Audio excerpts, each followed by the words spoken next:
Hello, my fellow Lalafels at heart. I hope you're all doing well. So, you want a shiny weapon? Well, you are in the right place. My first shiny or relic weapon in the game was the Heavensward Anima Relic, specifically the Black Mage one. I think the Anima weapon is the first relic a lot of people get, and I also think they are some of the best looking relics in the game. And they happen to be one of the easiest to get as well. Now, getting an anima weapon really just requires you to complete a series of quests, and the real thing you need a lot of are poetic tomestones. Yes, tomestones, not tombstones.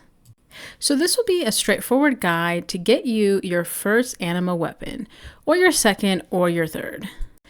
You can start this process once you are at level 70 and have completed Heavensward. But of course, if you're using a higher level job, it will only make the process faster. I do recommend using a level 90 if you have one.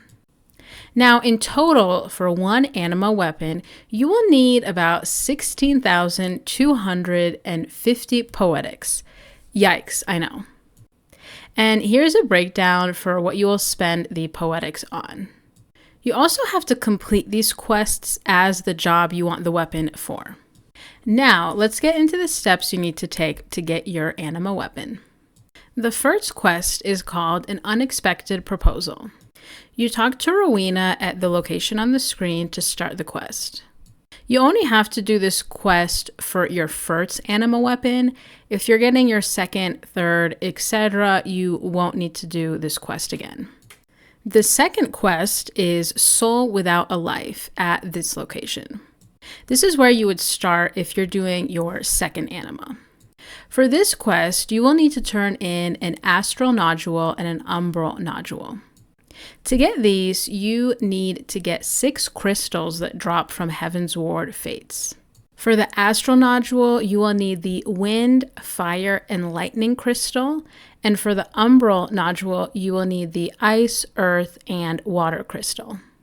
These crystals drop from fates in the corresponding zones, and they aren't guaranteed to drop, so you'll probably have to complete the fates a few times. You can complete these fates with others to have them go faster. After getting all 6 crystals, you turn them into Sindoni in Mordana. And then you will get the astral and umbral nodule. And then after you turn in these nodules, you move on to the third quest. In the third quest, Toughening Up, you will need to complete the following 10 dungeons in this exact order with your anima weapon equipped. 2 major points here. 1, you can do these dungeons unsynced, so as a level 80-90, you can easily complete these on your own, but if you are a lower level, you can go in with someone else who is a level 90 to make it go faster. And 2, you don't need to equip your anima weapon, which is level 60, the whole dungeon. You just have to make sure it's equipped before leaving the dungeon. So you can run the whole dungeon with your level 90 weapon, and then once you're done, equip your level 60 anima weapon and leave. This does require you to remember to equip the anima weapon though, and there's plenty of times where I have forgotten. And I've personally noticed that going through with just 90 gear and keeping your weapon level 60 is still quick.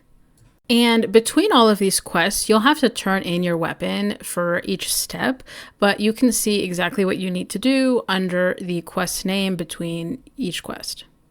Then we move on to the fourth quest, Coming Into Its Own, where the poetic spending begins. For this quest, you will need to exchange items to get the following: enchanted rubber, fast drying carbon coat, divine water, and fast acting elegant catalyst. Here is what you need specifically for each item.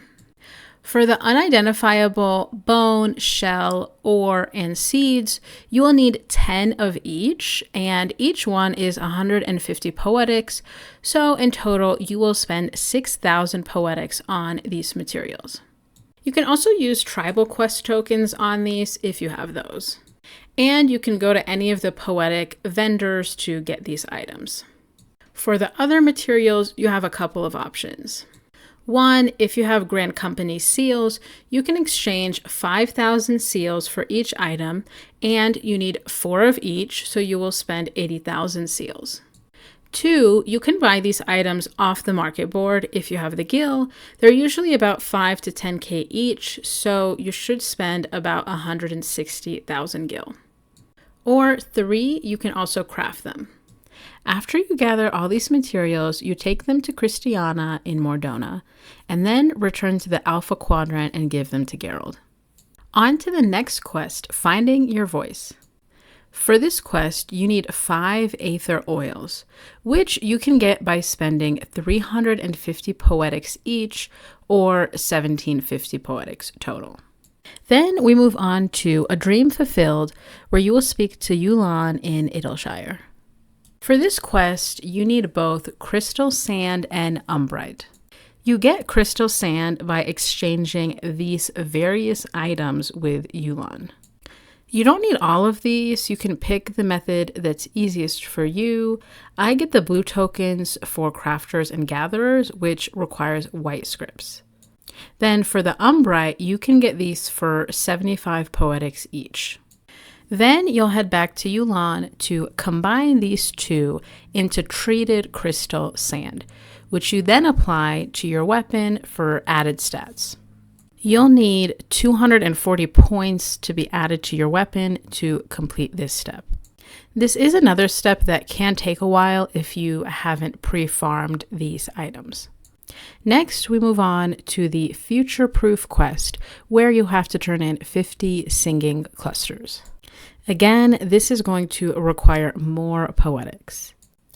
You get singing clusters for 40 Poetics each, but you can also unlock 2 weekly quests in Idleshire that will give you 19 clusters total a week. Now, we're almost at the end, with the next quest being Born Again Anima. Here, you start by completing 3 dungeons, after which you will speak to 2 nodes, the processing node, which will give you a quest called Some Assembly Required, and a verification node, which will ask you to gather etheric density for your weapon. For Some Assembly Required, you will need to turn in 15 Newmite, which you can get for 100 Poetics each, so 1,500 total. I know.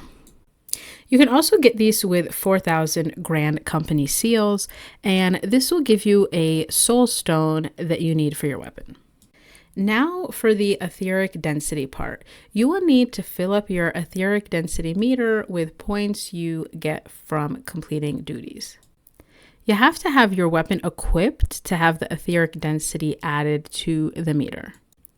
Now, the quickest and easiest way to get etheric density is through doing the Alexander Savage Eyes of the Creator unsynced.